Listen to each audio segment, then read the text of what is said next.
Glória a Deus.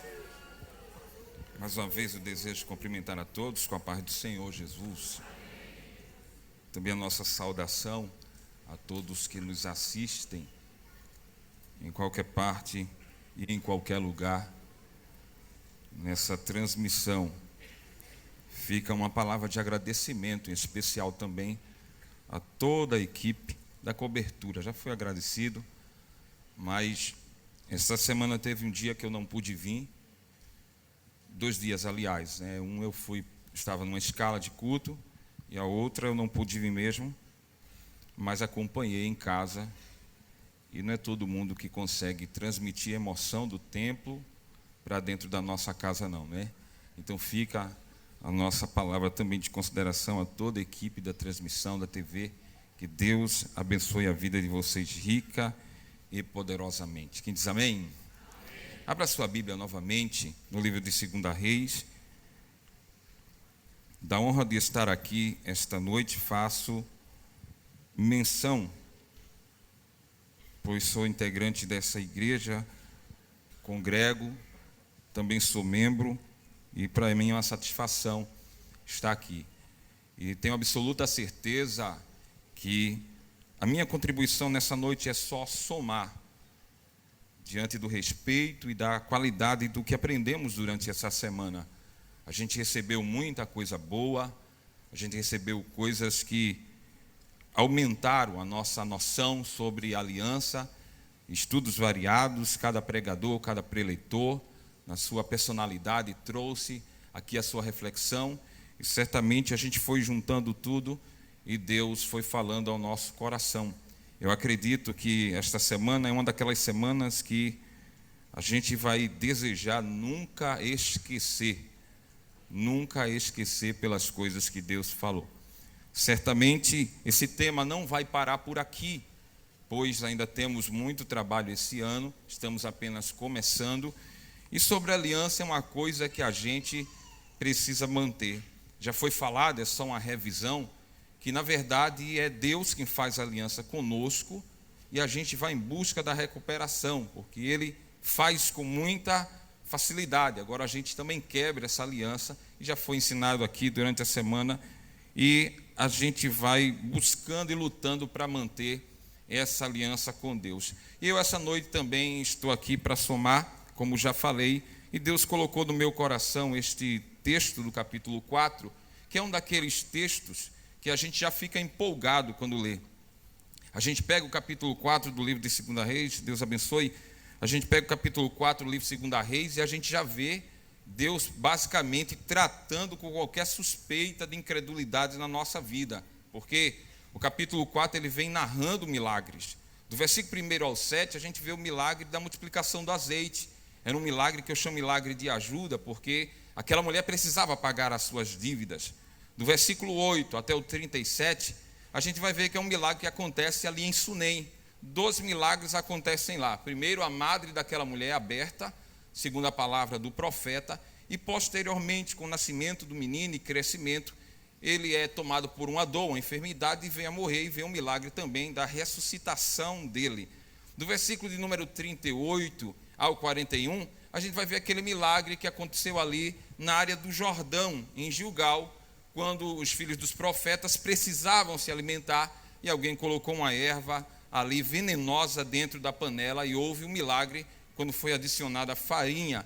E a gente vai por fim ver do capítulo 42 ao 44, onde eu li essa noite com a igreja, aquele milagre que acontece, que eu chamo o milagre da solidariedade. Por quê? Porque a fome existia e veio um homem de Baal Salisa trazer pães para suprir a necessidade. Todo o trâmite da história aqui do capítulo 4 acontece entre Baal Salisa, Gilgal e Jericó.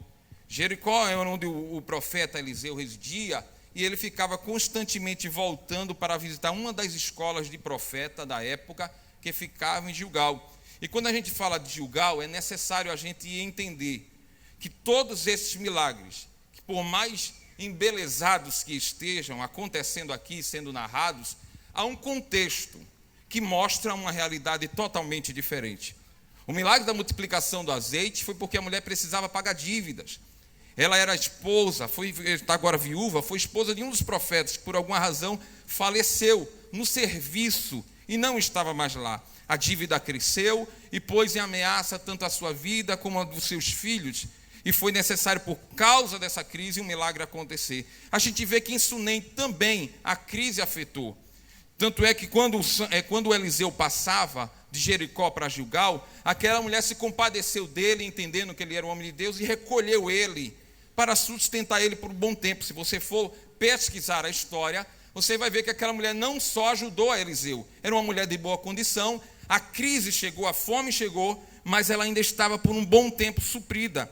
E a gente vai ver também que no versículo 38, quando diz que tem morte na panela, foi por conta da fome que eles tentaram fazer aquele caldo grosso lá, na panela ao lume grande, e recolhendo ervas ali, colocaram e ela estava envenenada. Foi fome também.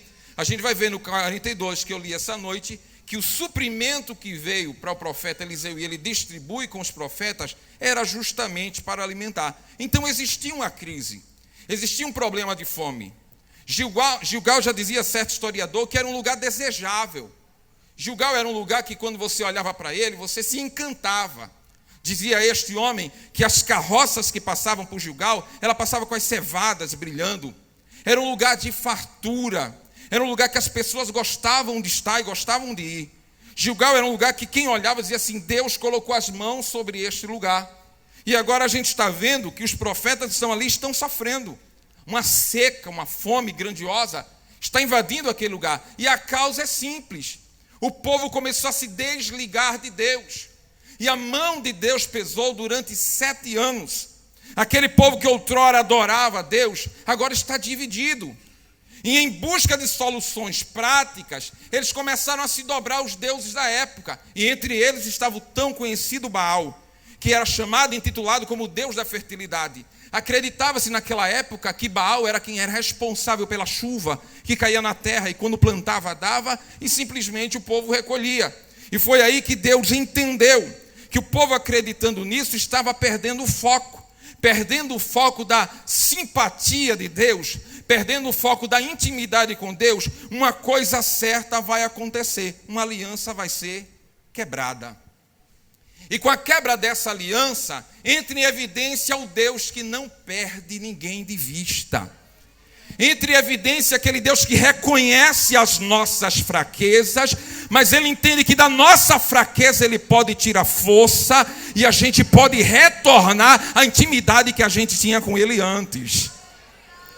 Porque se há um Deus que enxerga a quebra de aliança, há um Deus que está parado no tempo e olhando para o futuro e dizendo assim, eu vou rever a aliança com você, eu vou restituir as coisas que ficaram para trás e você vai voltar a ser o que você era antes.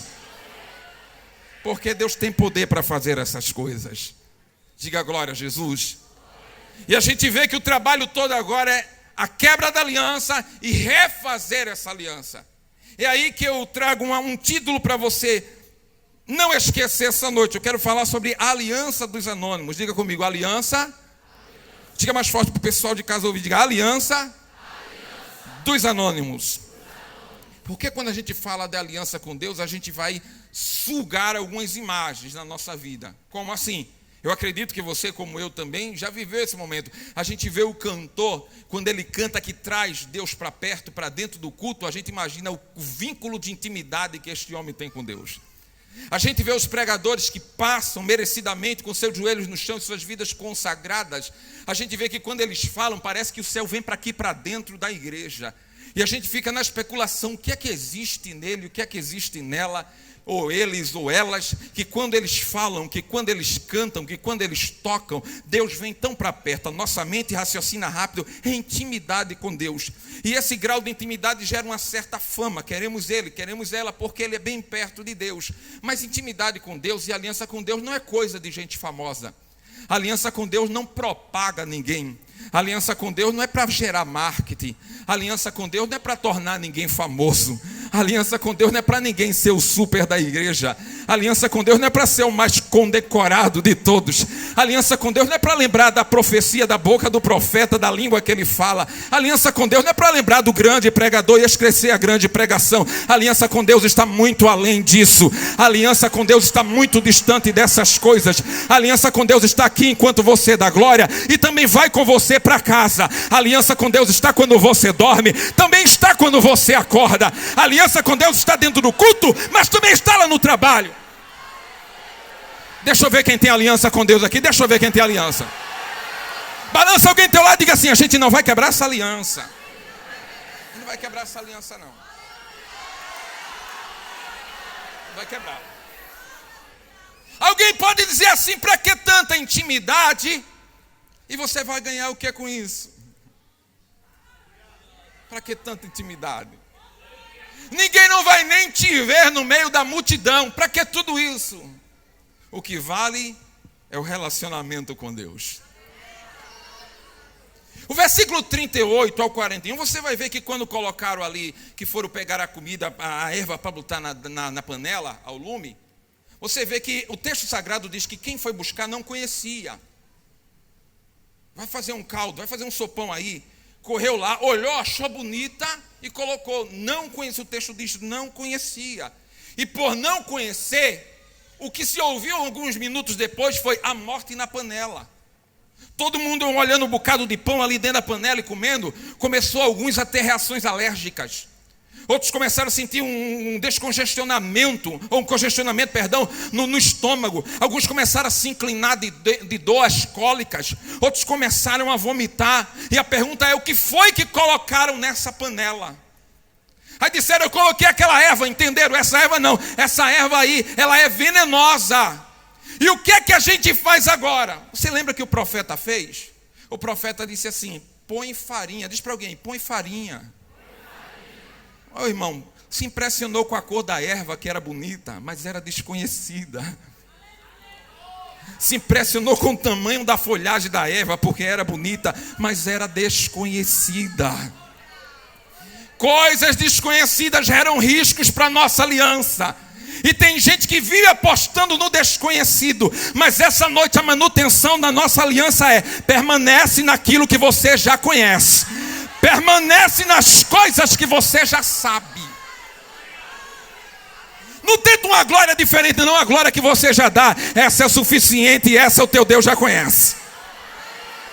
Não tenta um jeito diferente de agradar a Ele, não. Esse jeito que você agrada a Ele aí, essa maneira, essa devoção, esse jejum, essa consagração, Ele já conhece, você já conhece. Fica naquilo que você já conhece, que é melhor. Para depois a gente não estar sofrendo com o desconhecido. Aí o problema é: mas o procedimento não cabe. Resolver problema de envenenamento com farinha. Me permitam a verdade. A questão aqui não é o procedimento, é o relacionamento. Porque procedimento a gente aprende. Não desmerecendo a honra que eu tenho de ser um pastor, mas por aí se ensina a ser pastor.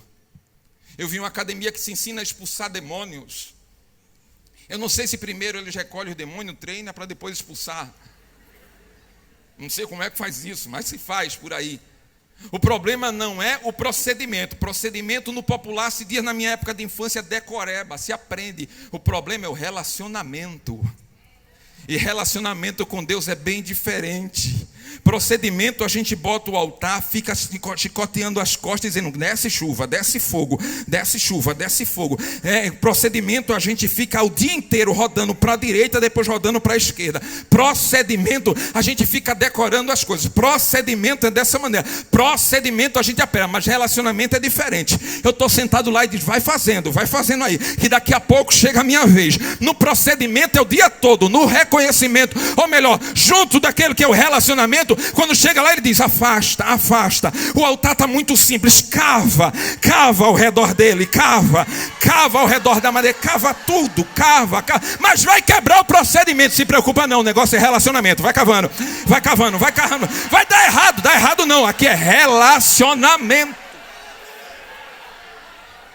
No procedimento não cava o rego ali não. No procedimento não bota água na madeira. Mas no relacionamento bota, vai buscar água. Essa água tá boa não, pega mais, pega muita água. E deixa eu esclarecer, no procedimento o teu Deus ele tira folga e tira horário de almoço. No procedimento o teu Deus jubila. No procedimento o teu Deus fica de férias. No procedimento o teu Deus se ocupa com outra coisa. Mas no relacionamento você chega assim, bem junto do altar, levanta a mão e quando diz Deus, ele diz, essa voz eu conheço. Levanta a mão e adora para ver se ele conhece a tua voz. Não, levanta e permanece dando glória. Quem sabe, agora ele conhece. Deixa eu ver, adora. Não, para de adorar. Quem sabe? Bota água. Deus lá do trono inclinou e disse, essa voz eu conheço. Relacionamento. Essa voz aí é de Elias. É ilustrativo, e Deus conhece tudo. E quando ele clamou, o fogo desceu, que lambeu a água, pegou a madeira e tudo, e disse, aqui é relacionamento.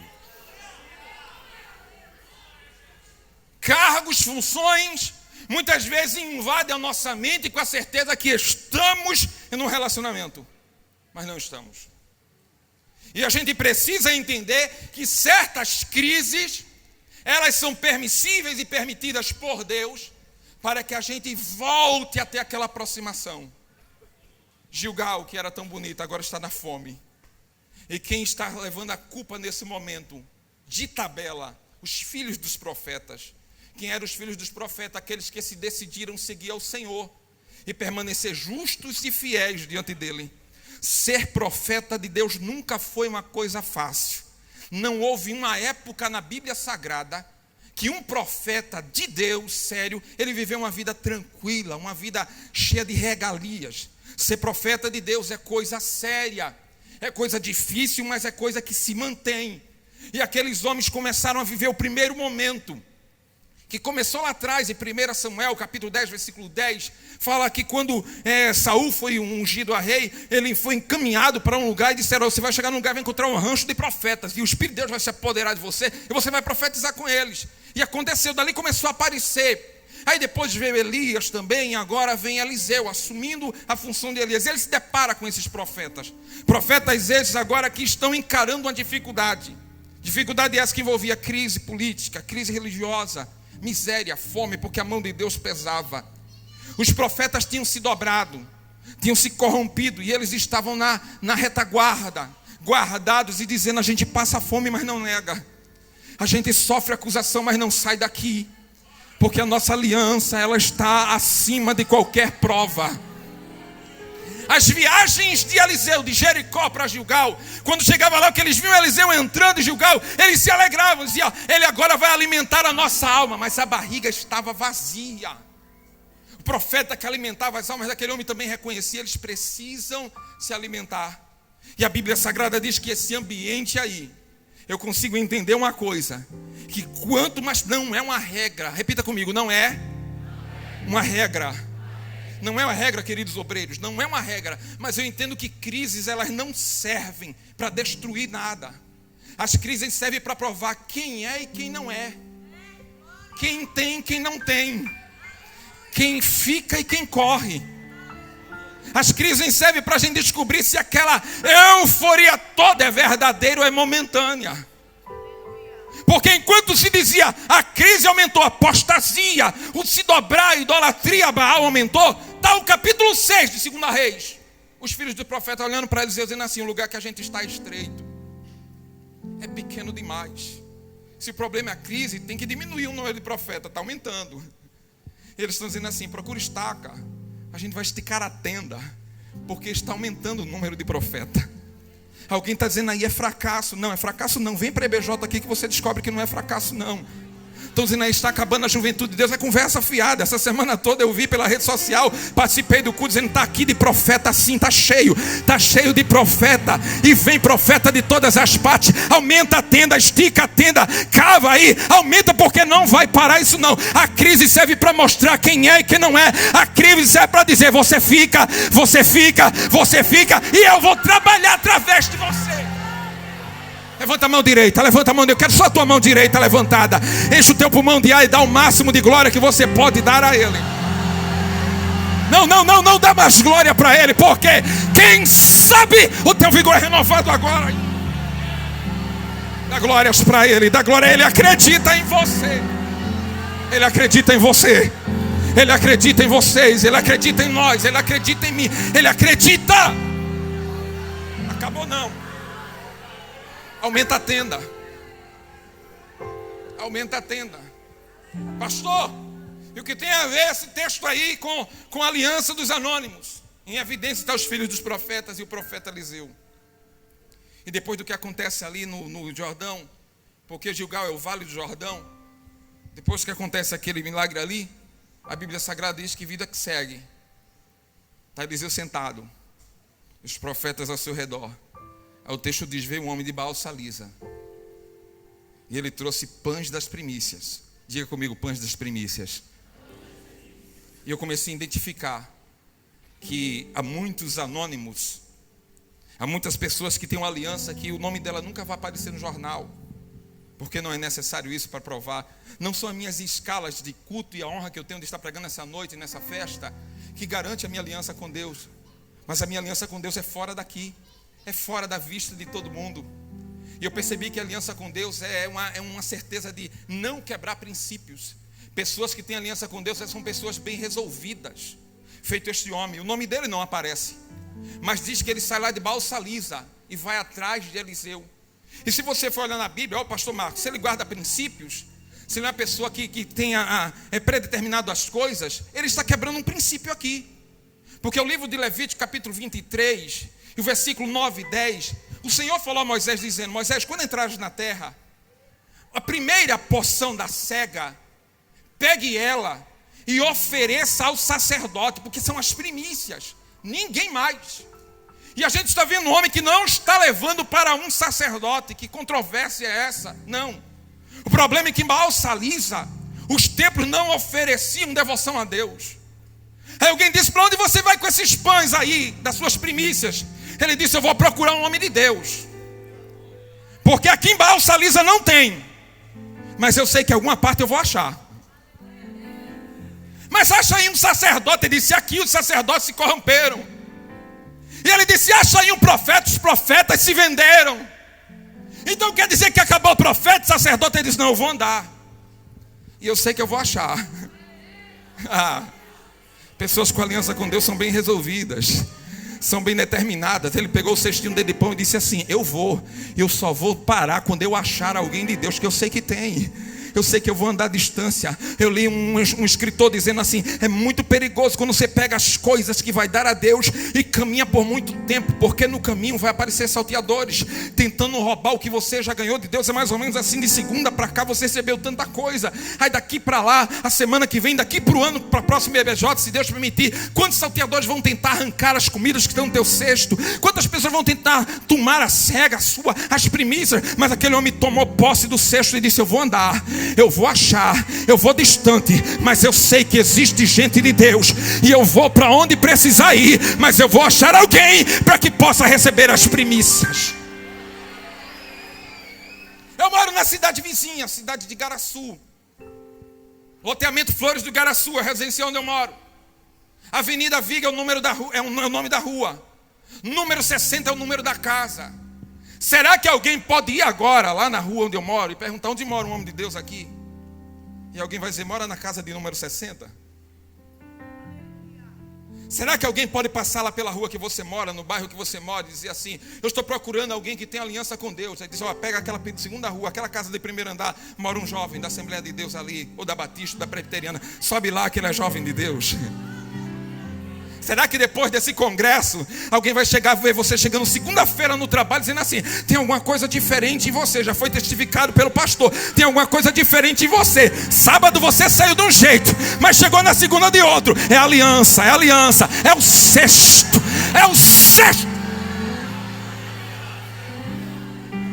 Será que hoje as nossas casas, os nossos lares, os nossos familiares vão receber quem lá?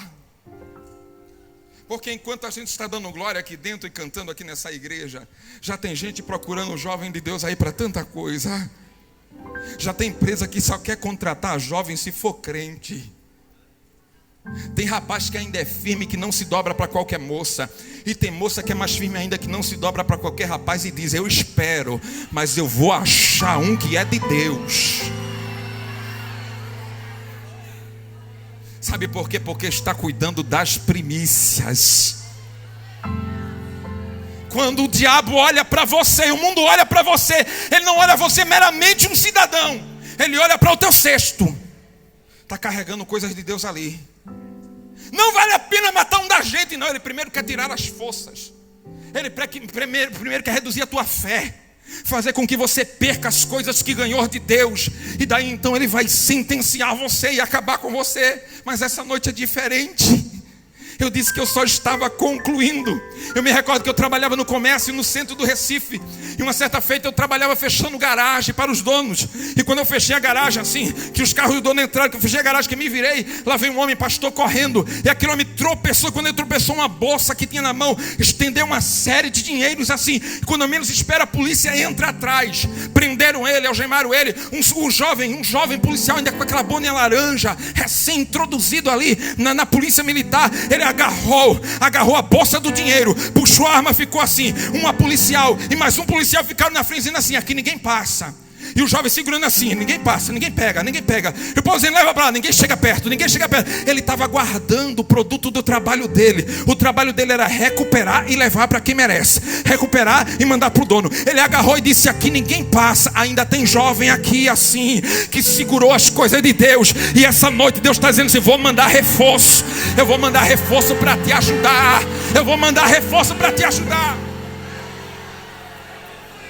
Caminho que for necessário, mas não negocie as coisas que Deus te deu.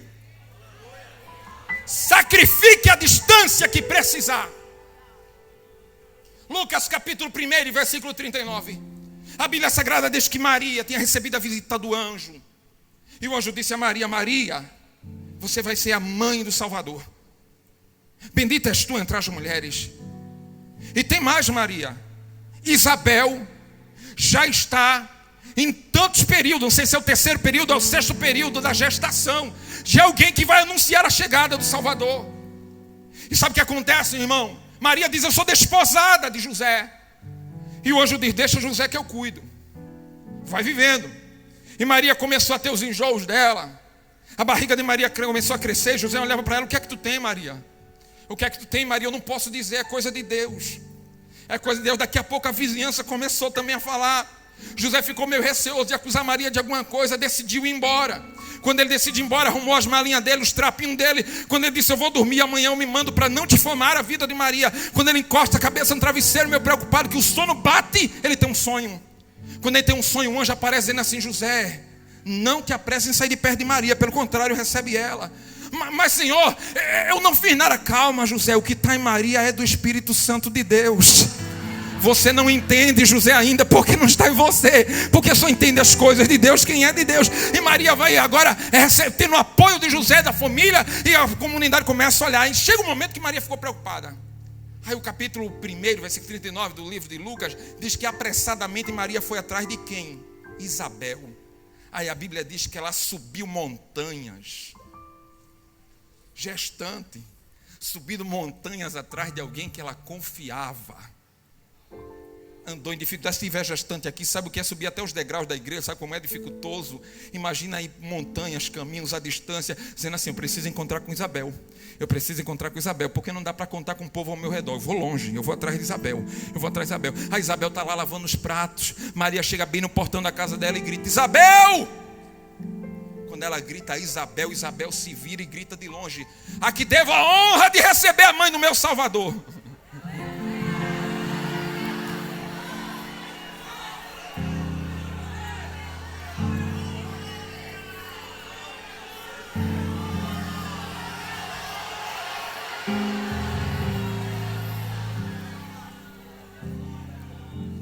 Maria perguntou: como é que tu sabe, se o anjo só falou para mim?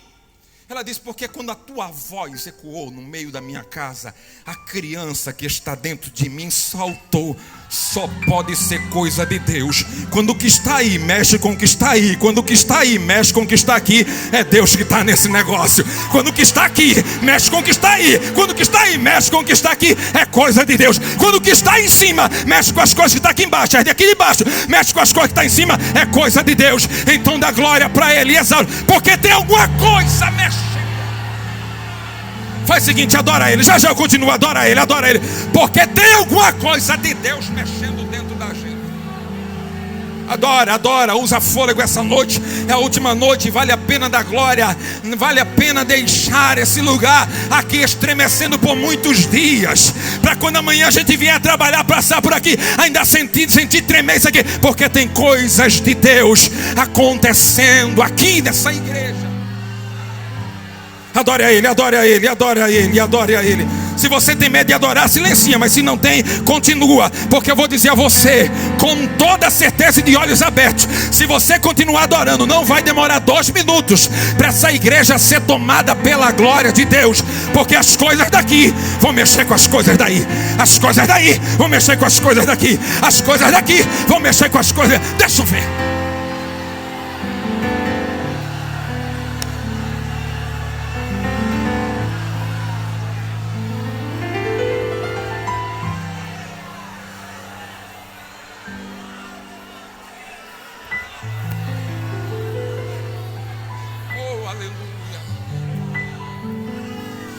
Você não imagina quanta gente está no teu encalço.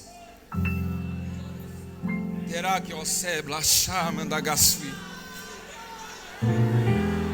você não faz ideia quantas pessoas estão se espelhando em você. Melhore. Quer ossar e acamatchá. Você não faz ideia quantas pessoas acreditam em você. Melhore. Que tem pessoas que só vieram porque você veio. Oh.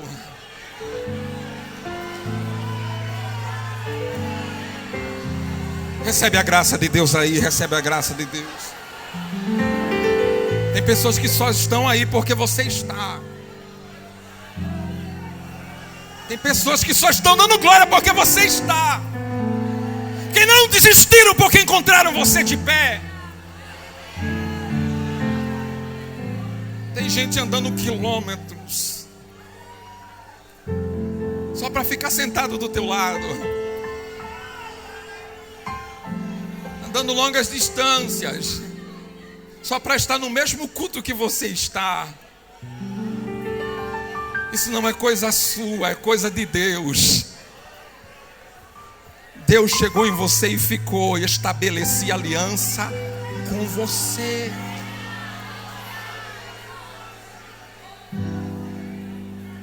Onde é que tem um homem de Deus aqui? Pode ir na frente. É fácil de encontrar ele. Vai em Gilgal. Lá você vai achar um homem sentado, um bocado de profeta ao redor dele. Quando ele vem para cá, ele nunca fica só. Eram as primícias. Aí a Bíblia Sagrada diz que ele chegou lá e encontrou Eliseu. Esse homem de Deus, eu trouxe as primícias. Eliseu olhou para ele e disse: dá aos homens. Ora, o homem público da história era Eliseu.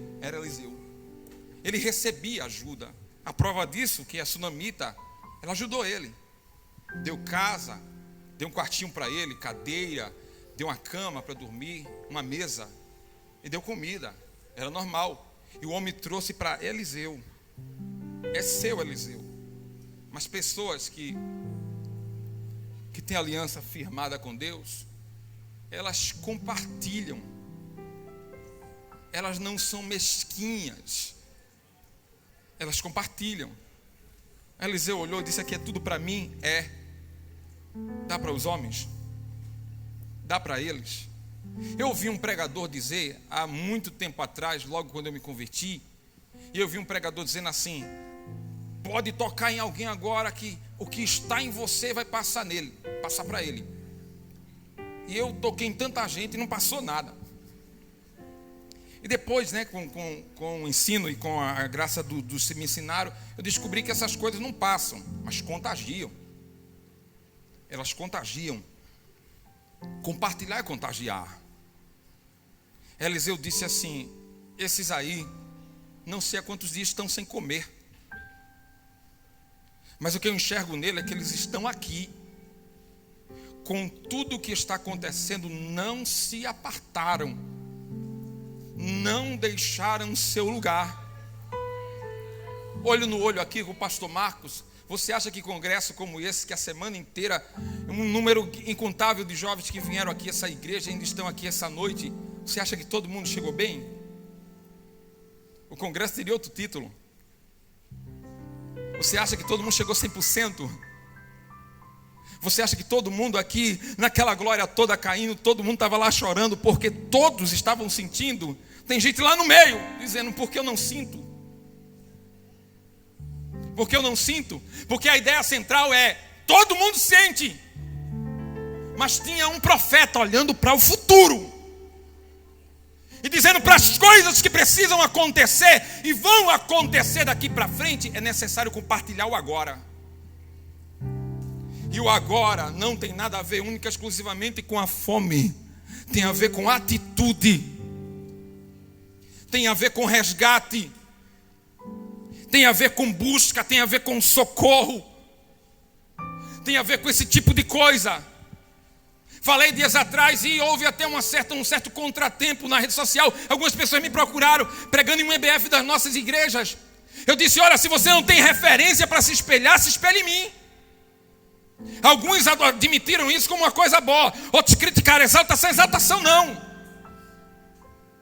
Porque eu sei como eu tenho andado. Eu sei o meu procedimento.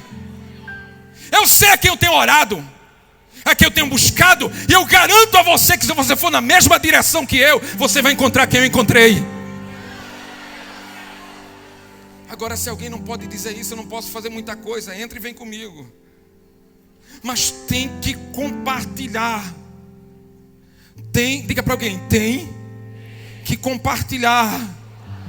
É dividir o que é seu com alguém. Eu não estou falando de bens material, eu estou falando de experiências. A gente vivia aquela época em que o texto sagrado dizia assim, que era passado de pai para filho, de geração a geração, as coisas que se contavam. E agora parece que não se conta mais. A geração de hoje não quer ouvir as coisas do passado. As coisas do passado já não fazem a gente chorar. As coisas do passado já não engrandecem o nosso culto. Não, são experiências que estão ficando para trás. Coisas tão simples. Em busca das novas, deixamos as melhores ficar guardadas no armário. Essa noite não. É uma noite de ir lá no seu armário e pegar aquele dom que estava guardado, encostado, e começar a utilizar novamente. É a semana que você vai despejar tudo que você recebeu nessa EBJ durante os trabalhos que você vai viver essa semana. Tem sempre alguém esperando alguma coisa de você. Eu estava pregando ontem à noite, auxiliar ele deve estar aqui em algum lugar aqui, por aqui na igreja. Pronto, está aqui, sentado por aqui. E eu estava pregando na igreja, eu dizia que certa feita eu vivi uma dificuldade, pastor.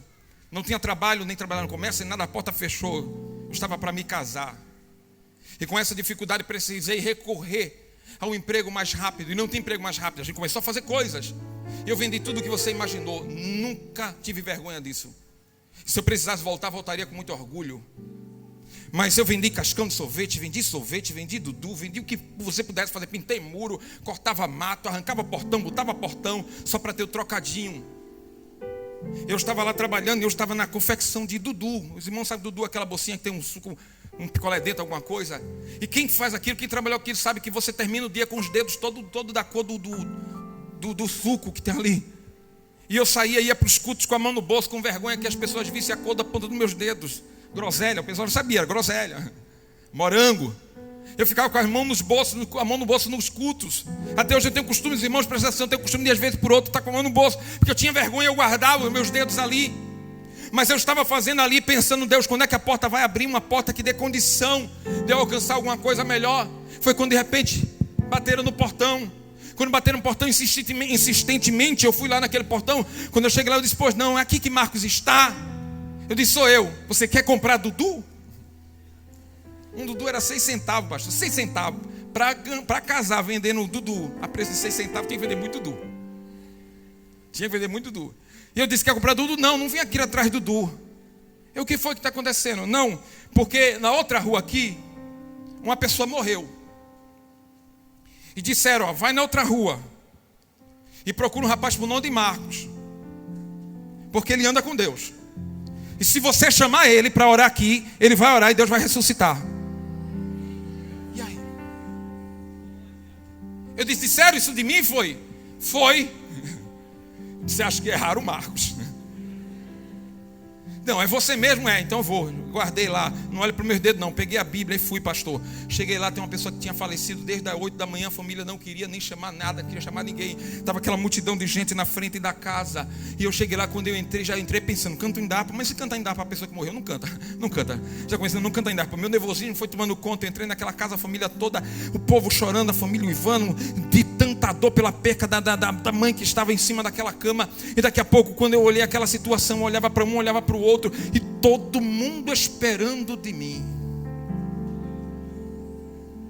Todo mundo esperando de mim. E eu fiquei pensando: o que é que eu vou dar para este povo? Aí eu me lembrei da Bíblia Sagrada: tudo que pedires em oração, crendo.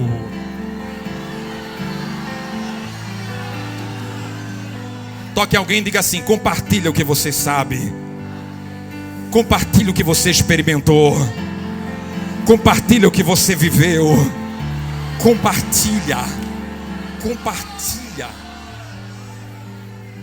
E eu continuei ali naquela situação. E daqui a pouco eu disse: não, já sei, vou orar. Eu comecei a orar: Deus. Comecei a fazer aquela oração de pregador de Gideões, né? Deus. A voz engrossa, porque eu assistia muito esses DVD, né? Eu parei com esse negócio. E eu comecei aquela voz grossa, dizendo: Deus, faz isso, ressuscita. Quando abri os olhos, nada. E a família só chorava, só chorava, só chorava. E uma das filhas de joelho na cama, chamando pela mãe que estava morta. Daqui a pouco, meu irmão, ela começou a chorar e começou a falar línguas, pastor Iveson. E quando ela começou a falar línguas estranhas, eu comecei a dizer assim dentro de mim: ele já chegou aqui, ele já chegou, ele já está por aqui já. Porque falar língua em dia de luto é complicado. Começou a chorar, falar língua assim. Daqui a pouco ela levantou, ela deu um salto sobre os seus pés, olhou para mim e disse assim: eu sou o Senhor que mandei te buscar. E eu mandei te buscar porque eu sei que você tem. Use de autoridade e faça o que eu te mando. Meu irmão, naquela hora eu senti aquele vigor. Comecei a estender a mão, comecei a orar. Mas aquele orar com medo, todo mundo esperando e nada de compartilhar. Daqui a pouco Deus toma aquela jovem de novo e diz assim: use a sua fé, mas use como quem tem fé. Use de autoridade e chame pelo meu nome. Divida o que você tem e vai acontecer um milagre. Aí nessa hora não teve outra. Eu estendi a mão e disse: Deus, vai logo no coração, faz ele voltar a bater. Assim o sangue bombeia. Quando o sangue bombear, corre nas veias, vai nas artérias, faz pulsar. Daqui a pouco a ponta do dedo da mulher começou a mexer, as pálpebras foi mexendo, ela vai levantando, falando língua estranha. Compartilha. Deixa eu ver quem recebe essa palavra, deixa eu ver. Não, tem mais gente do que glória. Tem mais gente do que glória. Alguém precisa entender que você adora. Adora. Compartilha o que você sabe. Compartilha o que você tem. Adore a Ele. Eu vou dizer com todas as letras: Deus vai fazer as línguas estranhas que você nunca mais falou começarem a sair da sua boca novamente. É só abrir a boca e falar línguas estranhas.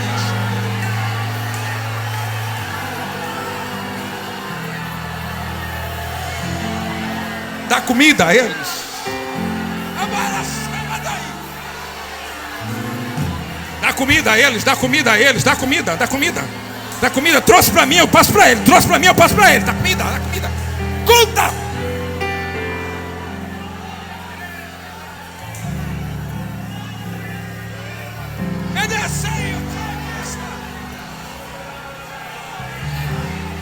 Amandorei a sé.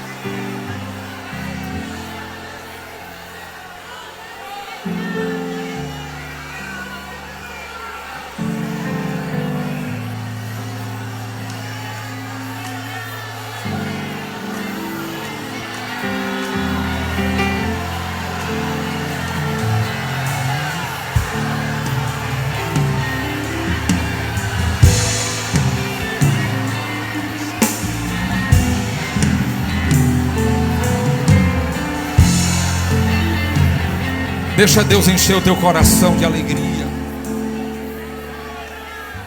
Compartilha. Você não precisa de fama. Não aconteceu quando eu era pastor, não. Aconteceu no silêncio.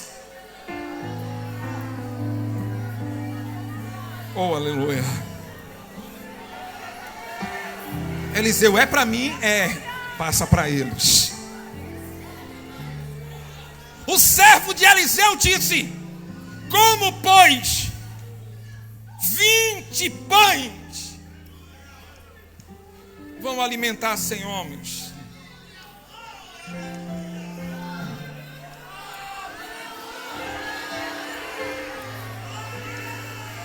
Como pode?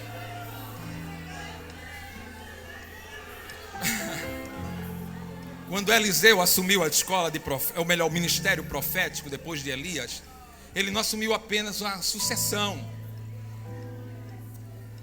Porque eu estou aqui pregando hoje, mas vai chegar o tempo que eu não vou estar mais pregando com esse vigor. Quando eu não tiver força para gritar, eu falo. Quando não tiver força para falar, eu escrevo. Quando não tiver força para escrever, eu sento por ali e adoro. É o ciclo normal das coisas. Mas o sucesso do meu ministério é se quando eu estiver sentado ali, sem condição de gritar, eu tenha sucessor. Porque sucesso sem sucessor é fracasso. É fracasso. A aliança que eu tenho com Deus, ela tem que gerar desejo de outras pessoas terem essa aliança. E Eliseu, quando assume na sucessão de Elias, ele não só pega o ministério profético. O ministério de Eliseu teve 32 milagres. Mas ele assume uma escolinha de profetas em crise. E a pergunta é, por que eles não foram embora? Se primeira coisa, profeta aqui não é bem recebido. Estão passando necessidade, fome. E o risco de, se nessa fidelidade a Deus, eles não vão viver muito tempo. Porque eles não foram embora. A reitoria dessa escola que Eliseu assumiu, ele pegou profetas à beira da apostasia. E o que fazia aqueles profetas permanecerem ali? 613 leis que eles tinham que aprender com mandamentos. O Pentateuco, e ele ter habilidade com a terra, era a ocupação deles, mas tem seca. Não dá para cultivar se não chove. Não dá para estudar mandamento nem Pentateuco se está com fome. Não dá. O pai da psicanálise disse que a fome muda o comportamento das pessoas. Muda completamente o comportamento das pessoas. Ela não consegue desenvolver bem as coisas que faz quando está com fome. E Eliseu sabia que para esses profetas, que os nomes não são citados, fazer a fé deles crescer é um ponto bom. É uma coisa boa. Foi aí que o grito daquele profeta mexeu com o coração de Eliseu. Como pode 20 pães alimentar a 100 homens? Perceba que quando o homem oferece os pães a Eliseu, o texto vai dizer que Eliseu diz assim: dá para os homens que comam, ou povo. Quando o ajudante diz assim, não alimenta 100, ele diz, dê para o povo que come. Eu não sei o tom da voz que ele usou, mas depois que ele repete, dê para os homens que comam, ele enfatiza dizendo, porque assim diz o Senhor: vão comer, vão se fartar e vai sobrar. A hora é essa, ou crê ou não crê. A hora é agora, ou acredita ou não acredita. Eu acho que aquele era Geazi, no mínimo era Geazi que estava ali, porque dos filhos dos profetas, Geazi andava com ele. No mínimo ele pega aquele cesto de pão assim, meio emburrado, aquela fila de 100 homens, estou ilustrando, aquela fila de 100 homens faz, e ele começa, ele vai contar aqui, ele vai contar, pastor. Está lá Geazi pegando o pão, toma 1, 2, 3, 19, 20, 21, 22, 23, 24, 25, 26. Não, você não entendeu não. Ele começou 1, 2, 3, 4, 5, 6. Ele está conseguindo contar ainda. 7, 8, 9. E Eliseu dizendo, dá o pão a ele. E eu acredito que o 21º estava dizendo, será que chega em mim? Será que chega na minha vez? Será que chega em mim? Quando chegou no 19, ele deu um passo. Quando chegou o 20º, deu um passo. Quando chegou o 21, toma o pão, vai com o pão, pega. 22, 23, 24, 25, 26, 27, 28, vai. Daqui a pouco eu quero repetir. Voltou, repete, come de novo, come mais. Quem quer receber pão? Deixa eu ver quem quer receber. Segura a tua mão por 30 segundos. Enche esse lugar de glória que eu estou encaminhado para o final. Segura a tua mão. Dá glória. Exalta ele. Ele vai multiplicar a tua fé. O teu acreditar. Eu quero ver os profetas adorando a Deus. Eu quero ver aqueles anônimos que têm aliança com o Senhor, levantar as mãos e adorar a Ele, porque vai multiplicar.